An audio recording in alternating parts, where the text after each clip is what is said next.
December 13, 1943. World War II had been raging for 4 years. In Europe, the Allies were preparing for D-Day. In the Pacific, American forces were island-hopping toward Japan. But in the forgotten corner of the war, called the China-Burma-India Theater, a different kind of battle was being fought. A battle that history almost forgot. 64 Japanese warplanes, 1 American pilot, an aircraft everyone called obsolete, and 12 seconds of ammunition.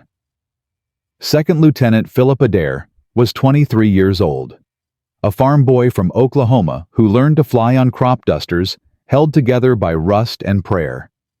He had never been anyone special, never been a hero, never been the guy they wrote stories about. In exactly 17 minutes, he would single-handedly turn back an entire Japanese bomber formation. He would fly his shattered aircraft upside down for 11 minutes. He would attempt a landing technique that no pilot had ever tried before, and he would save 14 transport planes, 63 wounded soldiers, and enough fuel to keep the Allied war effort running for 11 days. But first he had to survive odds of 64-1.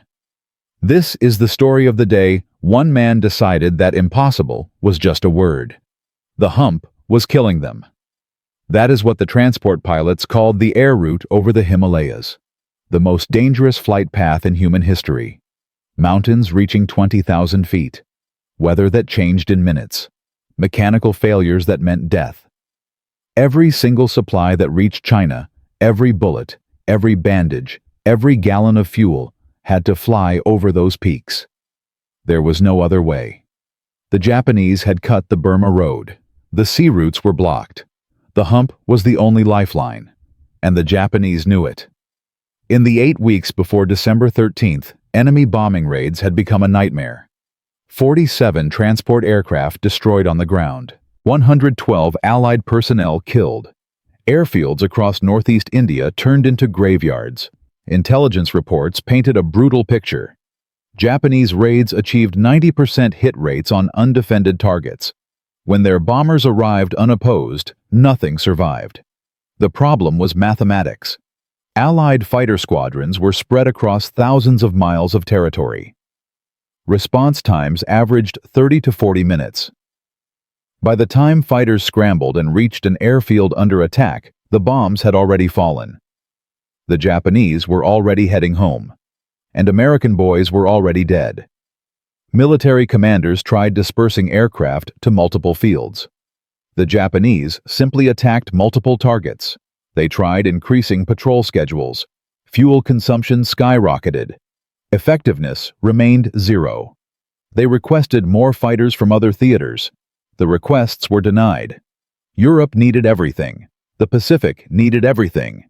The CBI theater got leftovers and prayers. At this rate, the hump airlift would collapse within months. China would fall.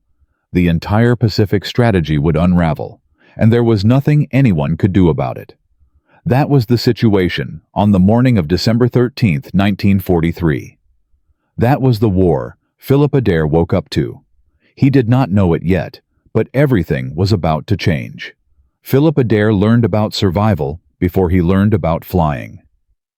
The Depression hit Oklahoma hard. His family's cotton farm produced more dust than crops.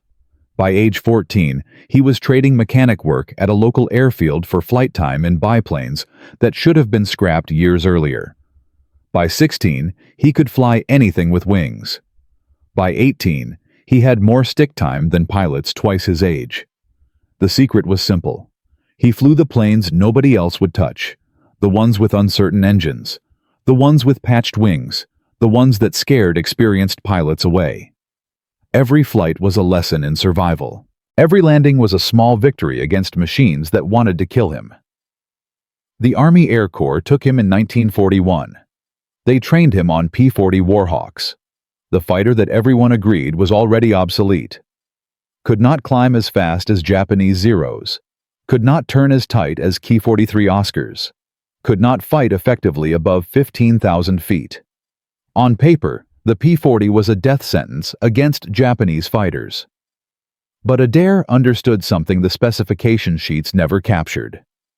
The P-40 was tough. It could absorb punishment that would shatter lighter aircraft. Its .650 caliber machine guns could tear through anything. And in a dive, when gravity became an ally, the heavy Warhawk could reach speeds that Japanese fighters could not match. He arrived at the 89th Fighter Squadron in India in September 1943. By December, he had flown 43 combat missions, shot down 3 Japanese aircraft, been shot up twice, and brought his damaged plane home both times. The ground crews called his P-40 Lulu Bell after a girl back in Oklahoma. They painted the number 44 on the fuselage. Lulu Bell was not fast, she was not new, but she was reliable, and Adair trusted her with his life. That trust was about to be tested beyond anything either of them had experienced. The morning of December 13th started like every other morning. Adair was running a routine patrol east of Denjon airfield. Standard procedure. Boring procedure. 12,000 feet. Clear skies. Nothing on the horizon. He was thinking about the powdered eggs waiting at breakfast. Thinking about letters he needed to write home. Thinking about nothing in particular. Then the morning haze 3 miles east filled with aircraft. He counted them. Kept counting. Could not believe what he was seeing. 24 Mitsubishi Ki-21 Sally bombers arranged in precise V formations, each one carrying over 2,000 pounds of explosives, and swarming above and below them at least 40 Ki-43 Oscar fighters. 64 aircraft, heading directly for Denjon. His radio exploded with panicked voices. The base had spotted them. They were scrambling every available fighter. But the nearest reinforcements were 38 minutes away. 38 minutes. In 38 minutes, Denjon would be a smoking crater. Adair checked his instruments. Full fuel tanks. 180 gallons. Enough for 90 minutes at combat power. His ammunition counters showed full loads. 6 guns. Approximately 12 seconds of sustained fire. 12 seconds against 64 aircraft. Standard doctrine was clear. When outnumbered more than 5 to 1, shadow the enemy formation. Wait for reinforcements. Engaging alone was not brave. It was suicide. Every training manual said so. Every experienced pilot knew it. 64 to 1 meant death. But below him, Denjon airfield held 14 C-47 transports loaded with supplies for China. A field hospital with 63 wounded soldiers who could not be evacuated. Fuel stocks representing 11 days of hump operations. If those bombers reached the field, everything burned. The wounded died in their beds. The airlift stopped.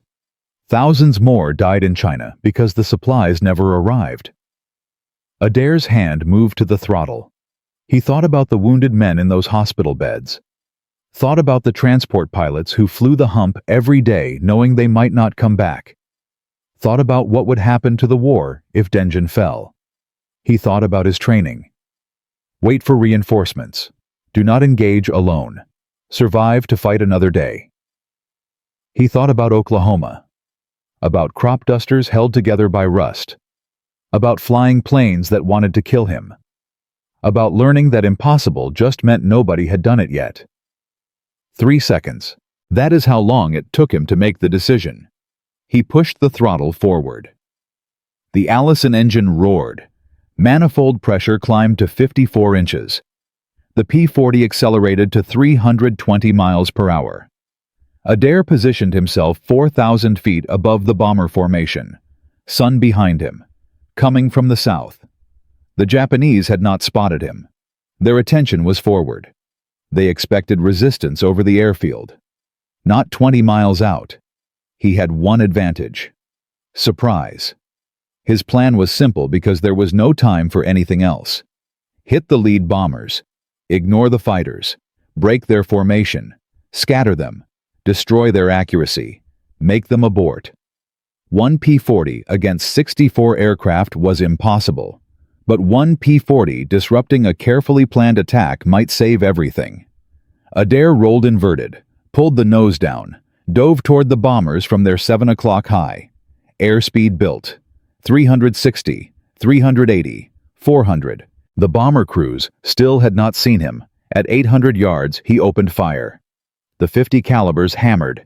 Tracers arced across the sky. Rounds walked up the lead Sally's left wing. Fabric tore. Metal sparked. The port engine erupted in flame. Black smoke poured from the cowling. The formation shattered. Bombers scattered in every direction. Pilots broke away from the burning leader. Wingmen veered to avoid collision. The tight V patterns dissolved into chaos. In one pass, lasting less than 5 seconds, Adair destroyed their attack coordination. Then 40 Oscar fighters dove toward him. The Nakajima Ki-43. Oscar was a killer. 1,150 horsepower. 329 miles per hour. Butterfly combat flaps that allowed maneuvers American fighters could not match. In turning fights, the Oscar dominated. 63 Allied aircraft shot down in the previous 6 months. The first 4 came at Adair from 10 o'clock high. He rolled left. Fired, missed. Rolled right, dove away. 2 more from above. Climbing left turn. Fired again. No hits. 800 rounds remaining. Behind the fighter screen, the Sally bombers were reforming. 3 groups of 6 closing back into attack patterns. 90 seconds before they reached bomb release point. Adair shoved the throttle to the stop and dove toward the bombers again. 8 Oscars followed. The P-40 accelerated to 405 miles per hour. The Oscars could not match that speed. He leveled at bomber altitude. Lined up another Sally. 300 yards. Fired. The bomber's right engine exploded. The aircraft rolled and dropped trailing fire. Its wingman broke to avoid the wreckage. Adair kicked rudder, skidded left, fired at another bomber. Rounds punched through thin fuselage. The Ki-21 had no armor, no self-sealing tanks. 2 more bombers falling. The formation scattered again. The attack was breaking apart. But his engine temperature gauge was climbing past 230 degrees. 12 Oscar fighters were closing on his tail, and his ammunition counter showed 600 rounds. He had done the impossible. He had disrupted the attack, saved the airfield. Now, he just had to survive. The Allison engine was not designed for this. Full power for 11 minutes. Coolant temperature rising. 230 degrees. 240. At 250, the engine would fail. 3 options. Reduce power and let the Oscars catch him. Run for home and let the bombers reform. Or keep fighting until the engine died. The Sally bombers were still 17 miles from Denjon. Still within range. Still dangerous. Adair kept the throttle forward. 2 Oscars came head-on. Closing speed over 600 miles per hour. They fired at 500 yards. Tracers walking toward his nose. He fired back. Heavier rounds, longer reach, hit the left Oscar's engine. The fighter broke away, trailing vapor. His coolant hit 248 degrees. Engine running rough. Vibration through the control stick. Pre-ignition starting. Cylinders overheating. 8 Oscars dove from above. He saw them late. Rolled left. Too slow. Rounds punched through his right wing. Fabric tore. Metal buckled. 1 hit his aileron control rod. Response went mushy. Another burst up his fuselage. Rounds sparked off the engine cowling. 1 penetrated the coolant reservoir. Green fluid sprayed across his windscreen. Temperature gauge climbed past 260. Steam erupted from the cowling. Oil pressure dropped. The engine was dying. Adair chopped the throttle. RPM fell. Not enough power to maintain altitude. The P-40 started descending. 1,000 feet per minute. 1,500. The Oscars circled above. Waiting. Then his engine caught fire, and Philip Adair realized that saving the airfield was only the beginning of his nightmare. In Part 2, we will see how Adair fought through waves of Oscar attacks while his engine burned. We will witness the moment Japanese bullets severed his control cables. And we will discover the impossible flying technique that no training manual ever described. The technique that would turn a dying aircraft into something that refused to fall. In Part 1, Philip Adair did what no training manual said was possible. 1 P-40 against 64 Japanese aircraft. He scattered a bomber formation, saved Denjon airfield. But the cost was brutal. His engine was on fire. His controls were damaged. And 40 Oscar fighters were circling above, waiting for him to die. The temperature gauge read 260 degrees. Steam poured from the cowling. Oil pressure was dropping.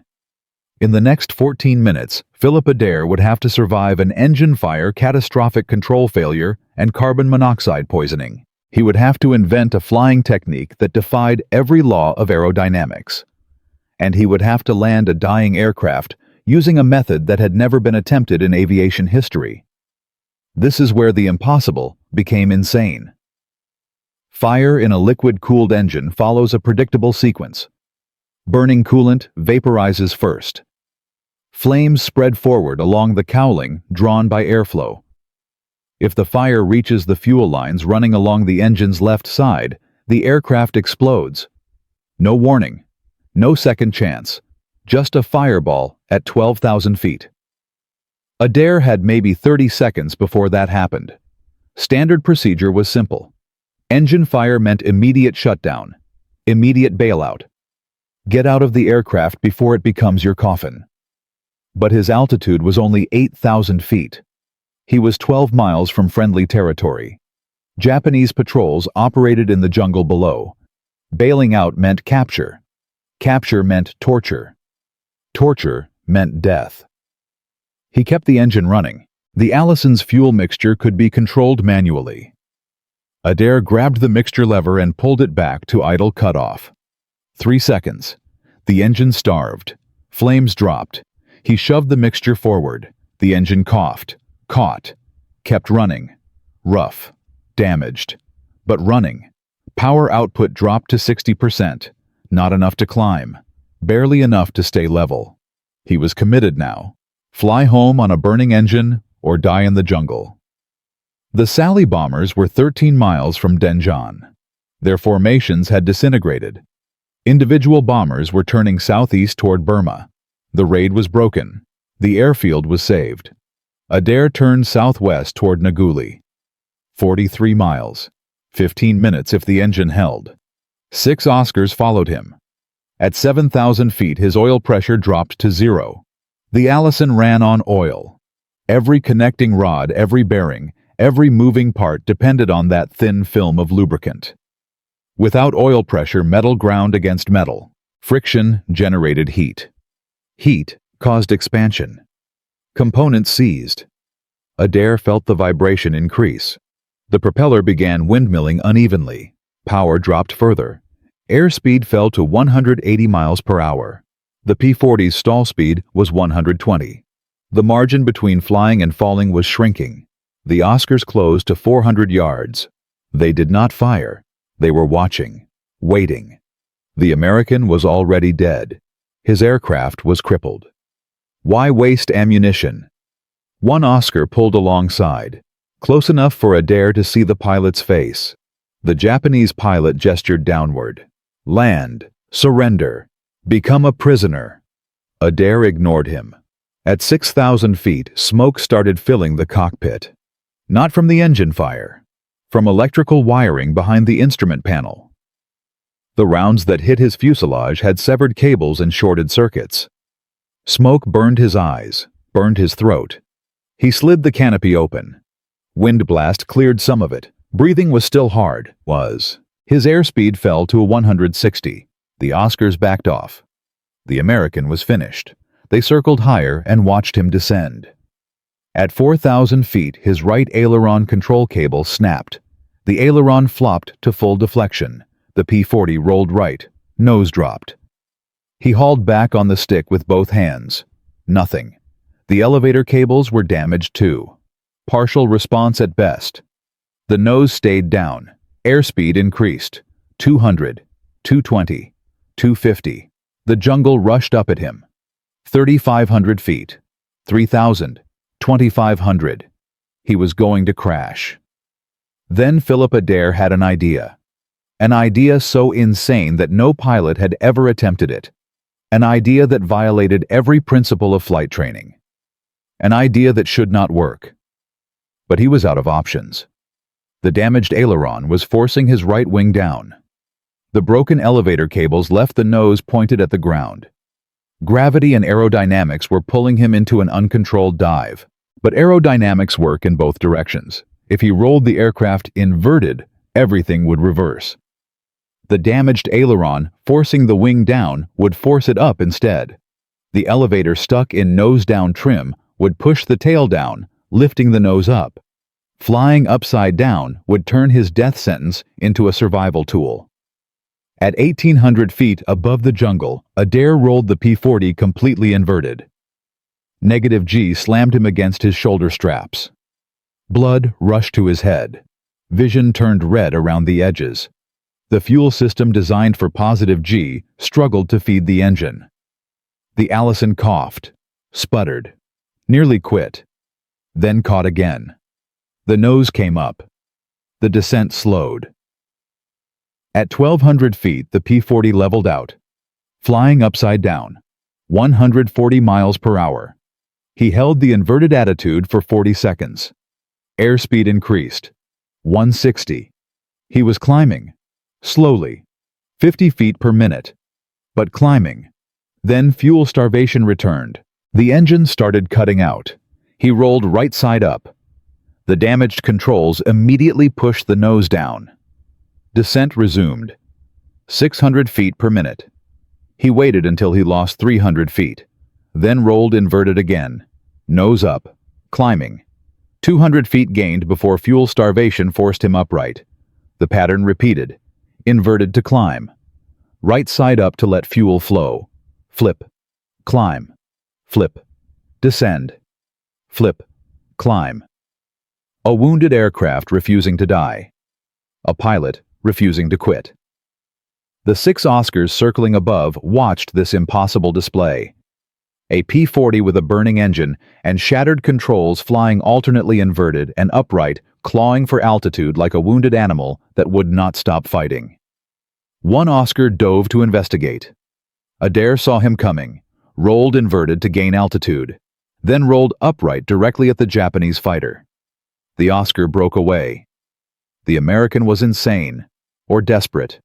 Either way, the Oscars decided they had seen enough. They turned east, toward Burma. Let the jungle kill him. Adair continued his rolling climb toward Nguli. His fuel gauge showed 83 gallons. Oil pressure still 0. The needle had been pegged at 0 for 9 minutes. The engine should have seized by now. Connecting rods should have welded to the crankshaft. Every law of mechanical engineering said it was impossible. The Allison kept running. Momentum. Friction. Whatever microscopic oil film remained on internal components. The engine was dying but refused to admit it. 4,000 feet. Then 5,000. His coolant temperature gauge no longer worked. The needle had melted. Smoke still poured from the cowling, but the flames had died. Either the fire consumed all available fuel, or lack of coolant somehow starved it. At 5,000 feet, Adair spotted Nguli ahead. Runway, tower, revetments, safety. But survival brought a new problem.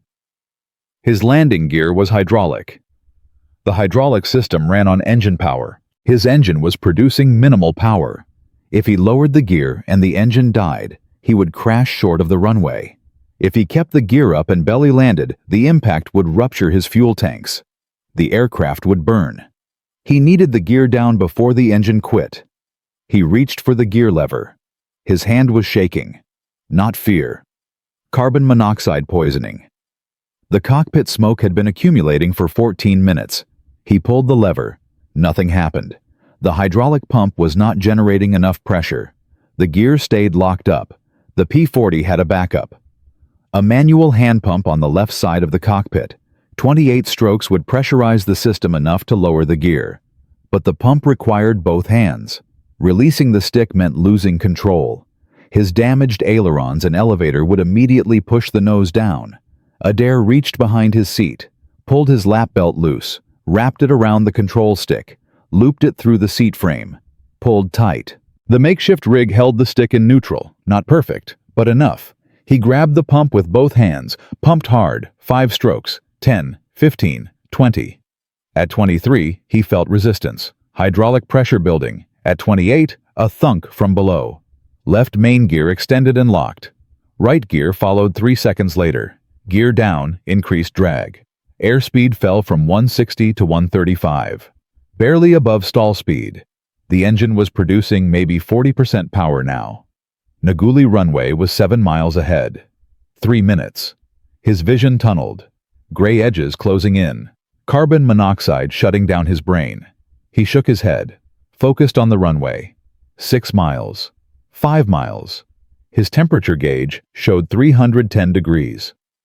Metal inside the engine expanding. Tolerances closing.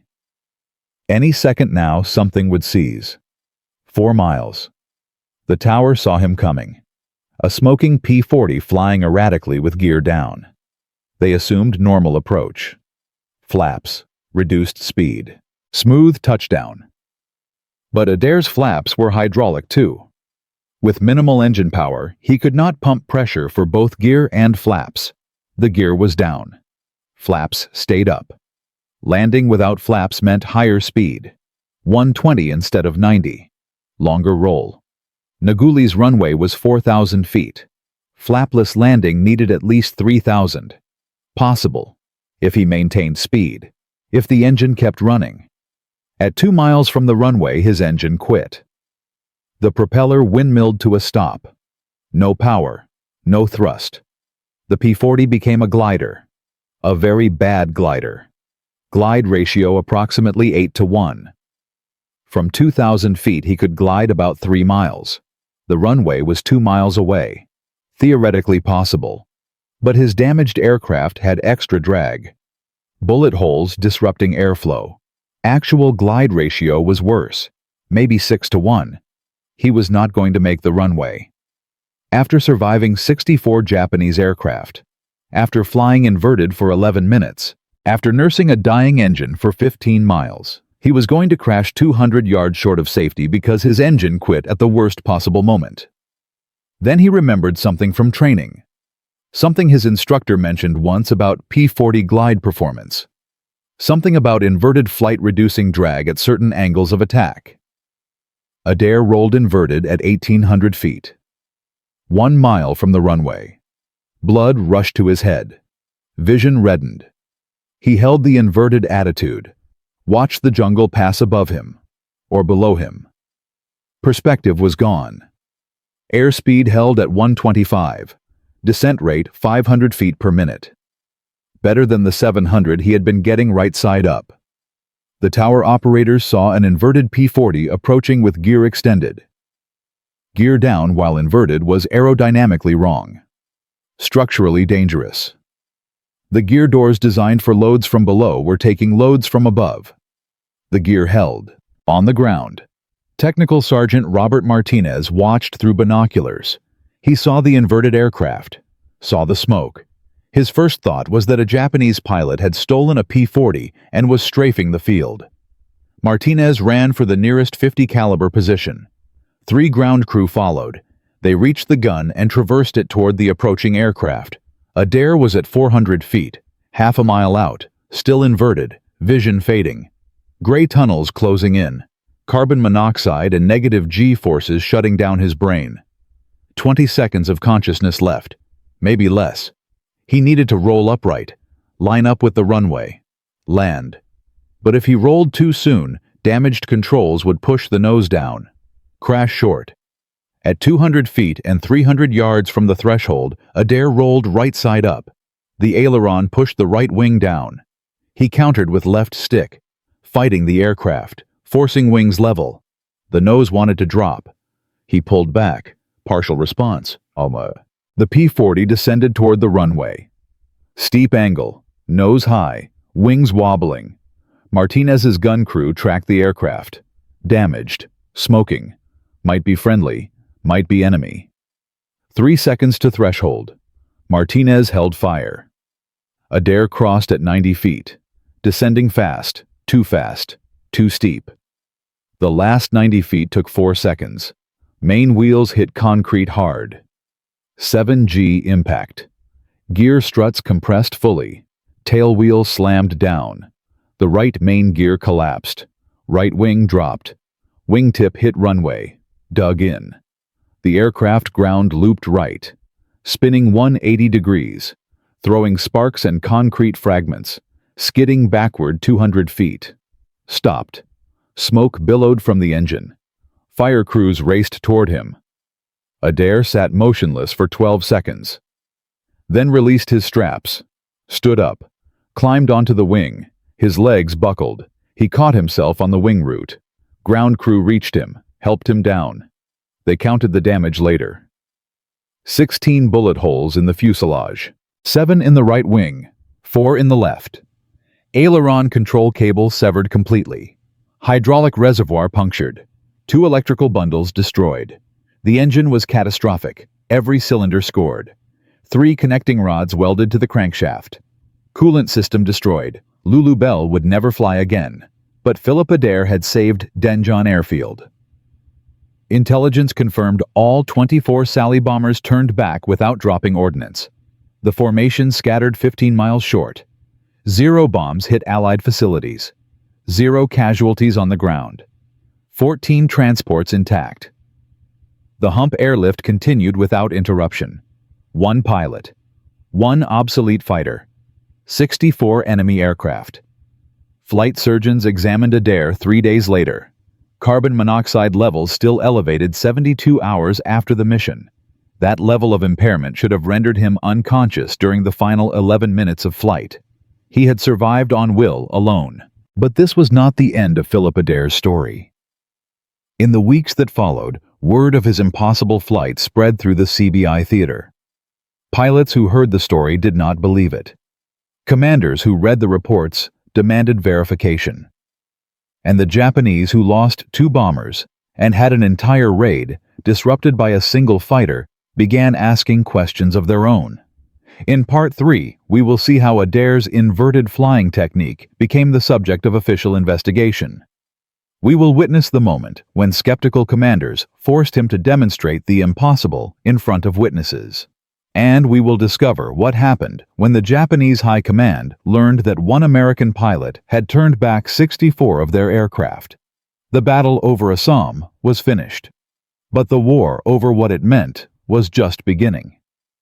In Part 1, Philip Adair flew alone against 64 Japanese aircraft and scattered an entire bomber formation.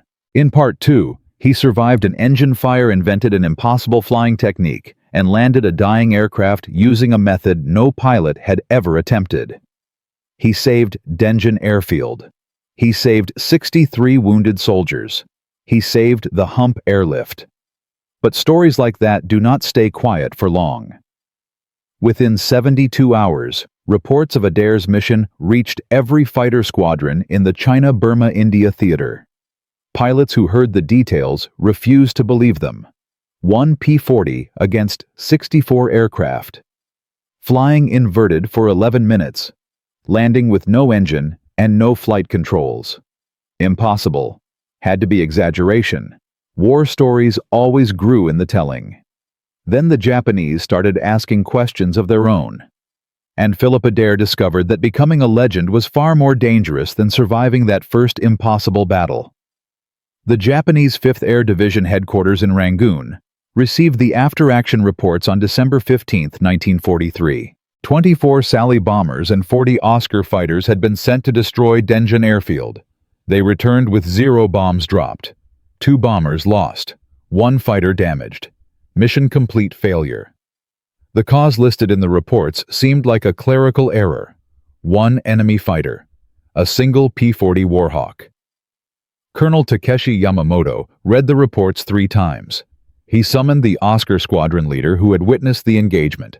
The pilot described what he saw: an American fighter diving from the sun, attacking the bomber formation repeatedly, taking hits but continuing to fight, then flying his damaged aircraft in ways that defied explanation. Yamamoto demanded clarification. What did flying in ways that defied explanation mean? The pilot explained. The American rolled inverted and stayed inverted. His aircraft was burning. His controls were clearly damaged, but he refused to crash. He flew upside down and right side up, alternately climbing when he should have been falling. Yamamoto dismissed the pilot.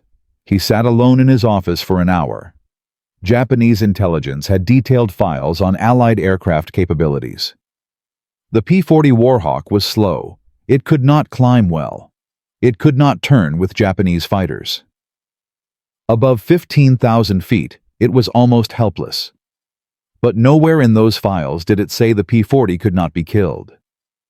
The December 13th raid was supposed to be routine, overwhelming force against minimal opposition. Instead, one American pilot had humiliated an entire air group. Yamamoto issued new orders. Future raids would include additional fighter escorts. Bombers would fly in tighter formations with overlapping fields of fire, and intelligence would investigate this American pilot, who apparently did not know how to die. The Japanese wanted to know who Philip Adair was. They wanted to know how he fought, and they wanted to make sure it never happened again. But Adair was already back in the air. 3 days after the December 13th mission, Flight Surgeon Captain Harold Bennett cleared Adair for duty. The carbon monoxide had cleared from his blood. His hands had stopped shaking. He was physically ready to fly. Mentally was another question.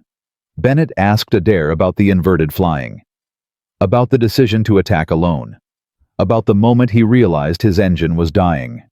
Adair gave short answers. He did what needed doing. The airfield needed saving. He figured out the inverted technique because he had no other options. Bennett noted in his report that Lieutenant Adair showed no signs of combat fatigue or psychological disturbance. He recommended continued flight status. What Bennett did not write was his private assessment. Adair was not brave in the traditional sense. He was something else.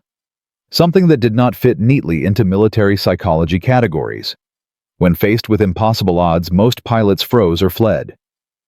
Adair calculated. When his aircraft started failing, most pilots panicked.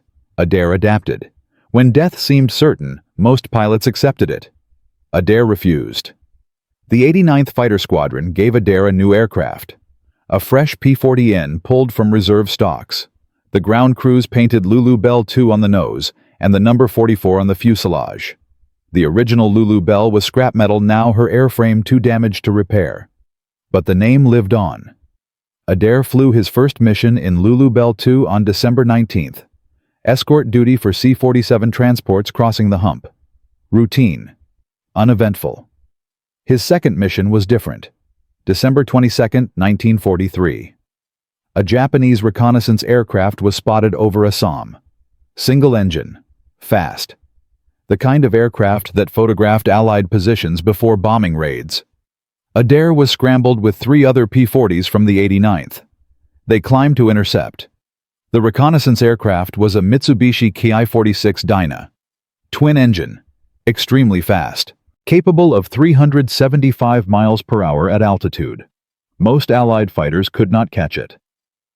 The Dyna pilot saw the P-40s climbing and turned east, running for Burma. Standard evasion. The heavy American fighters would fall behind. He would escape easily. Except Adair did not chase. He had studied the Ki-46's performance data. He knew the Dyna's top speed. He knew his P-40 could not match it in level flight. But he also knew something else. The Dyna had to cross a mountain ridge 30 miles east. To clear the ridge, it would have to climb. Climbing meant losing speed. Adair turned south while the other P-40s chased directly. He flew parallel to the Dyna's escape route. Let the reconnaissance aircraft pull ahead. Let the Japanese pilot think he was safe. 20 minutes later, the Dyna reached the ridge. The pilot pulled back on his controls. The aircraft climbed. Speed dropped to 320 miles per hour. Adair was waiting. He had climbed to 18,000 feet and positioned himself directly above the ridge crossing point. As the Dyna crested the ridge, Adair dove.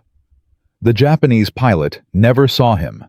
The first burst of 50 caliber rounds shattered the Dyna's left engine. The second burst killed the pilot. The reconnaissance aircraft rolled inverted and dropped into the jungle. No photographs of Allied positions reached Japanese intelligence that day. Word of the intercept spread through the squadron. The farm boy from Oklahoma was not just brave, he was smart. He thought differently than other pilots. He found angles that nobody else considered. Commanders started paying attention. On January 8, 1944, Lieutenant General Joseph Stilwell presented Second Lieutenant Philip Adair with the Silver Star. The citation praised his gallantry in action on December 13th. His single-handed disruption of 64 enemy aircraft. His determination to continue fighting despite severe aircraft damage. The ceremony lasted 12 minutes. Adair shook hands, accepted congratulations, said as little as possible. That afternoon, he flew another mission. Between January and July 1944, Philip Adair flew 95 additional combat missions with the 80th Fighter Group. He was transferred from the 89th Squadron to lead a flight of 4 P-40s in the 459th Squadron. His tactics evolved. He taught other pilots the lessons he had learned. Never turn with Oscars. Use the P-40's dive speed. Attack from unexpected angles. Think 3 moves ahead. He taught them something else too, something that could not be written in training manuals. When your aircraft is damaged, do not give up. When your engine is failing, do not surrender. The machine wants to fly. Help it fly. Find the solutions that should not exist. March 15, 1944. Adair led 4 P-40s on a fighter sweep over northern Burma. They found 12 Ki-43 Oscars escorting 6 transport aircraft. Standard doctrine said to avoid engagement. 4 against 12 was bad odds. The Oscars would turn inside them. Pick them apart. Adair did not follow standard doctrine. He climbed above the Japanese formation. Got the sun behind him. Dove at the transports first, not the fighters. The Oscars scattered to intercept. In the chaos, Adair lined up on an Oscar from directly above. Dead astern. The Japanese pilot never knew he was there. One burst. The Oscar exploded. Adair pulled up, rolled, dove on another Oscar that was turning to engage his wingman. Second burst.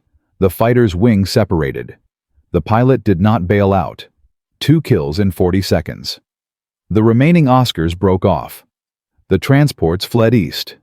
Adair's flight returned to base with 2 confirmed kills and no losses. April 9, 1944. Adair intercepted a flight of 4 Sally bombers attempting to raid supply depots near Ledo. He shot down one bomber and damaged another before his ammunition ran out. The remaining bombers jettisoned their ordnance over jungle and fled. May 23, 1944. He engaged 3 Oscars that were strafing Allied ground positions, shot down one, drove off the other 2, took 17 bullet holes in Lulu Bell 2 but brought her home.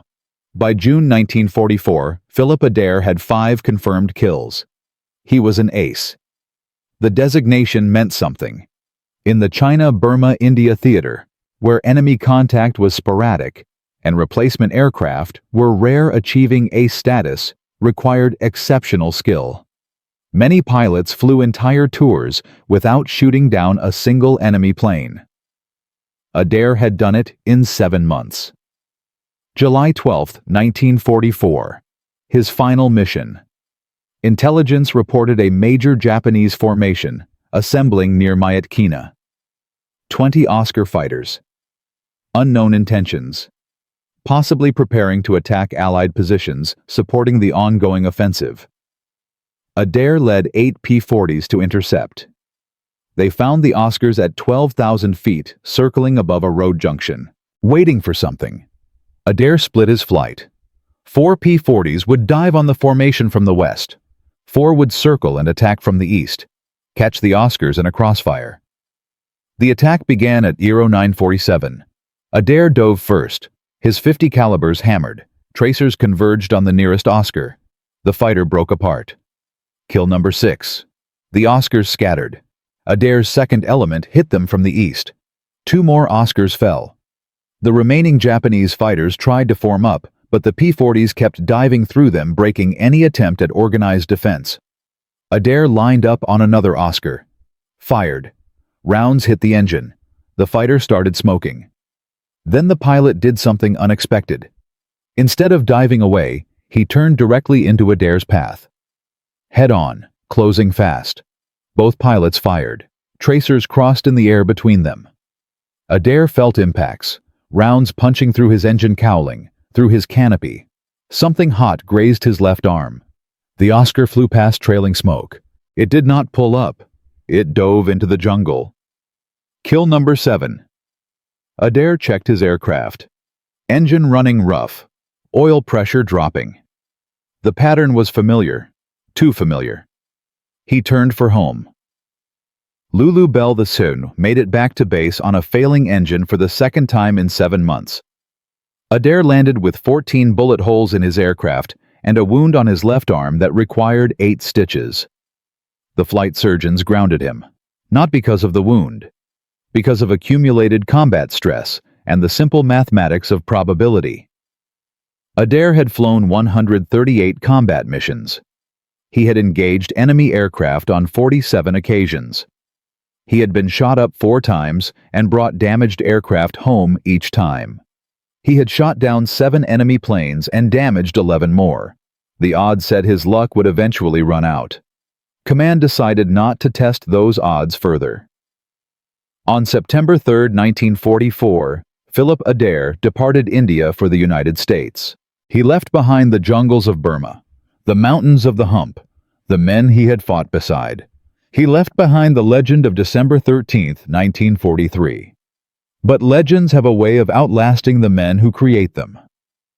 The 80th Fighter Group continued operations until August 1945. The Burma Banshees destroyed 413 Japanese aircraft in aerial combat. 147 more on the ground.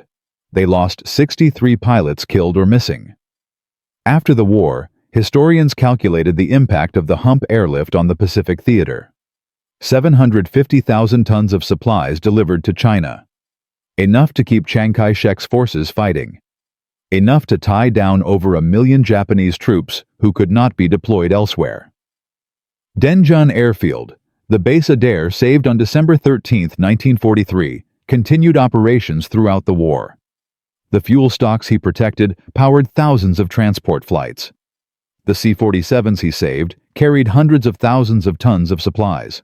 The 63 wounded soldiers in the field hospital all survived. They were evacuated to rear area hospitals within 2 weeks of the attack. Most returned to duty. Some went home. None of them ever knew that one pilot flying alone had stood between them and Japanese bombs.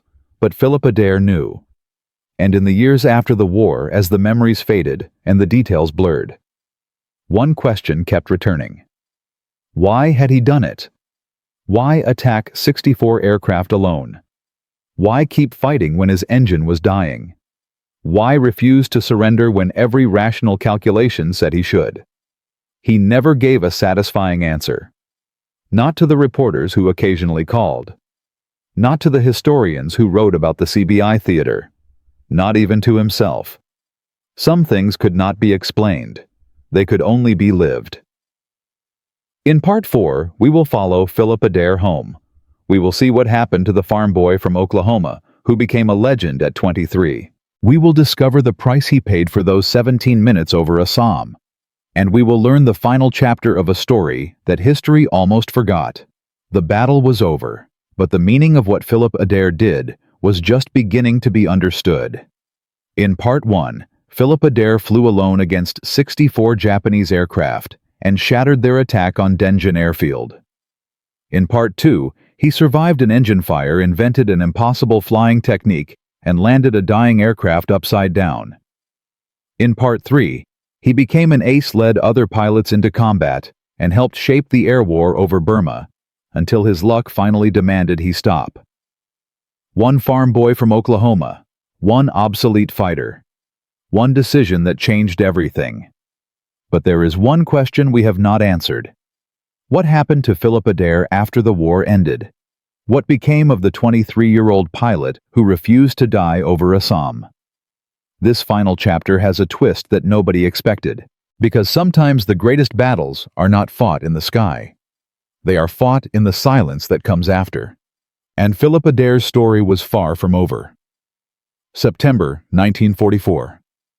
Philip Adair stepped off a transport plane in San Francisco. He was 24 years old. He had 7 confirmed kills, 138 combat missions, a Silver Star, a Distinguished Flying Cross, a Purple Heart for the wound on his arm. He was also exhausted in ways that medals could not measure. The Army Air Forces offered him options: training command in Texas, staff position in Washington, desk jobs where combat pilots went to wait out the rest of the war. Adair chose training command. If he could not fly combat missions anymore, he could teach others how to survive them. For 11 months, he trained replacement pilots at Randolph Field. He taught them the lessons Burma had beaten into him. Never turn with Japanese fighters.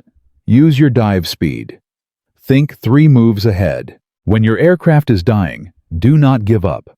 Find solutions that should not exist. Some of the young pilots listened. Some did not. Adair watched them ship out to the Pacific, knowing that many would not come home. The war ended on August 15, 1945. Japan surrendered. The killing stopped. Adair received his discharge papers in October 1945. He could have gone home to Oklahoma, could have returned to farming, could have tried to forget everything that happened over those jungles and mountains. He stayed in the military. The new United States Air Force, separated from the Army in 1947, needed experienced combat pilots. The Cold War was beginning. New enemies were emerging. And Philip Adair discovered that he no longer knew how to do anything except fly. He transitioned to jet fighters in 1948. The P-80 Shooting Star, then the F-86 Sabre. Aircraft that made his old P-40 look like a museum piece. Faster, higher, more deadly. But the principles remained the same: surprise, speed, thinking ahead, refusing to quit. Korea came in 1950. Adair was 30 years old, too old for frontline combat according to Air Force policy. He served as an operations officer instead, planning missions, analyzing intelligence, training the younger pilots who would fly against MiG-15s over the Yalu River. He never flew combat in Korea, but the pilots he trained did, and many of them came home because they remembered what the quiet colonel from Oklahoma had taught them about surviving when the odds turned impossible. Adair rose through the ranks: Major, Lieutenant Colonel, Colonel. Each promotion took him further from the cockpit, closer to the desks and briefing rooms where decisions were made. He retired in 1971. 30 years of service, full colonel, dozens of decorations, a career that spanned propellers to jets World War II to Vietnam. He went home to Oklahoma. His wife Helen had waited for him through 3 wars. They had 2 children. Grandchildren came later. Adair bought a small ranch outside Tulsa, not far from the airfield where he had learned to fly as a teenager. He rarely talked about December 13, 1943. When reporters called, he gave short answers. When historians visited, he showed them his logbooks and let the numbers speak for themselves. But sometimes late at night, he would sit on his porch and watch aircraft lights crossing the sky. Civilian airliners at 30,000 feet, heading places he had never been, carrying people who had never heard of the Burma Banshees or the Hump Airlift, or a P-40 named Lulu Bell. Did he regret any of it? Did he wish he had made different choices that morning over Assam? He never said. But the dessin of what Philip Adair did extends far beyond one man's memory. The inverted flying technique that Adair invented out of desperation on December 13, 1943, became a subject of official study after the war.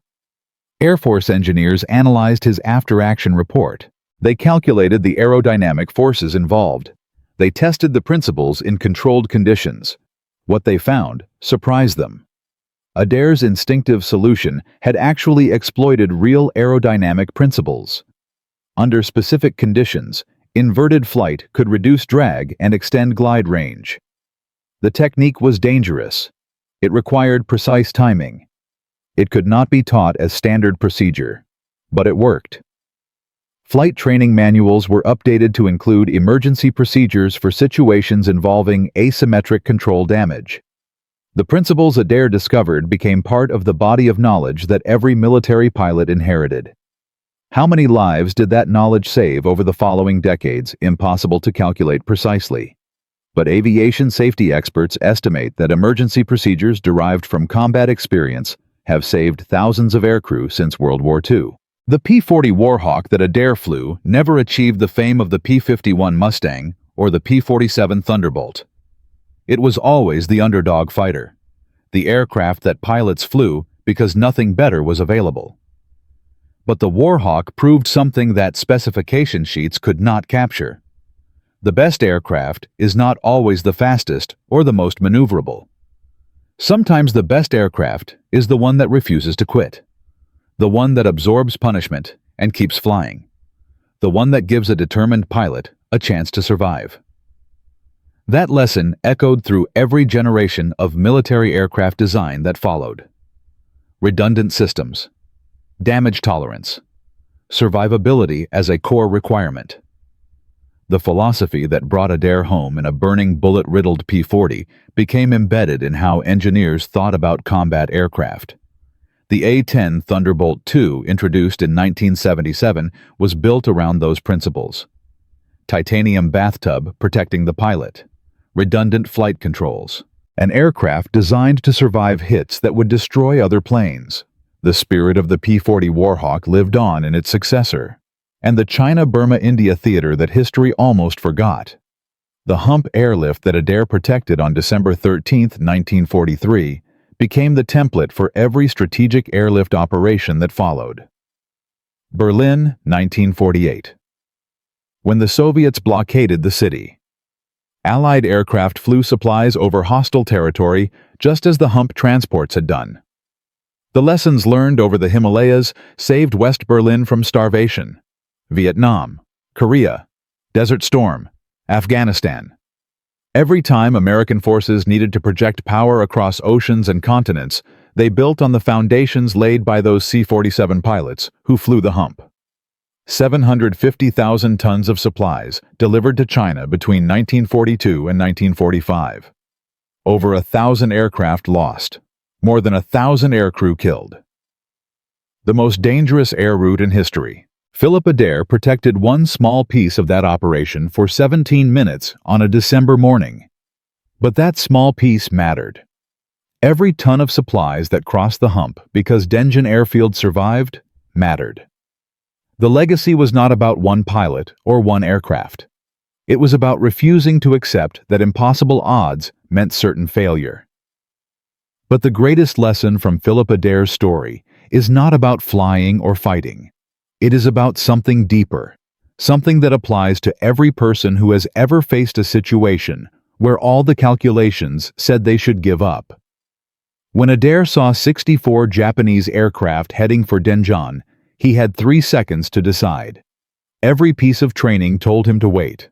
Every rational analysis said attacking alone was suicide. Standard doctrine existed for good reasons. Following it kept pilots alive. But standard doctrine assumed normal circumstances, and December 13, 1943, was not normal. Adair looked at the situation not as it was supposed to be, but as it actually was. He saw wounded soldiers who could not evacuate. He saw transport planes that the war effort could not afford to lose. He saw fuel stocks that represented weeks of operations. He saw what mattered, and he acted.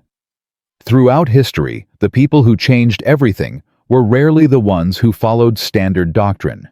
They were the ones who saw clearly, decided quickly, and acted despite the fear.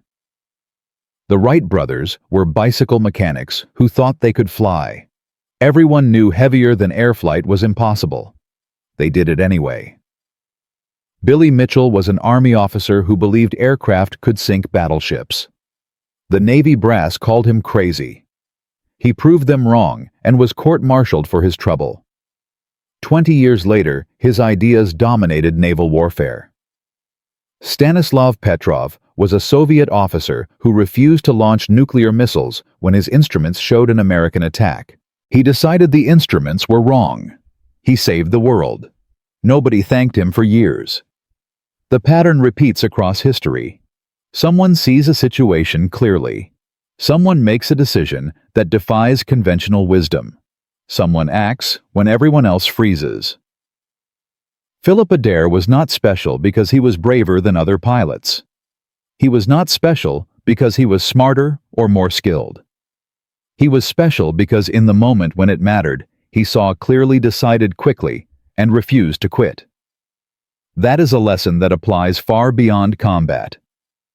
In business, the people who build empires are often the ones who see opportunities that everyone else dismisses as impossible. In science, the breakthroughs come from researchers who pursue ideas that their colleagues call crazy. In everyday life, the people who accomplish extraordinary things are often the ones who simply refuse to accept that they cannot. The farm boy from Oklahoma did not set out to become a legend. He set out to protect an airfield. Everything else followed from that single decision. And there is one final detail about Philip Adair that almost nobody knows. In 2003, a historian named James Bradley was researching the China-Burma-India theater for a book about forgotten heroes of World War II. He tracked down Philip Adair at his ranch in Oklahoma. Adair was 83 years old. Bradley asked about December 13, 1943. Adair answered the same questions he had answered for 60 years. The attack. The inverted flying. The landing. Then Bradley asked something different. He asked if Adair had ever gone back to India, ever visited Dengen airfield, ever seen the place he had saved. Adair was quiet for a long moment. Then he said no. He had never gone back. He had never wanted to. Bradley asked why. Adair said that for 60 years he had carried those 17 minutes with him. The faces of the Japanese pilots, the sound of the engine dying, the smell of smoke in the cockpit, the moment when he thought he was going to crash 200 yards short of safety. He said that going back would not change any of it. The men he saved were scattered across the world. The airfield was probably unrecognizable. The war was ancient history. But then Adair said something that Bradley never forgot.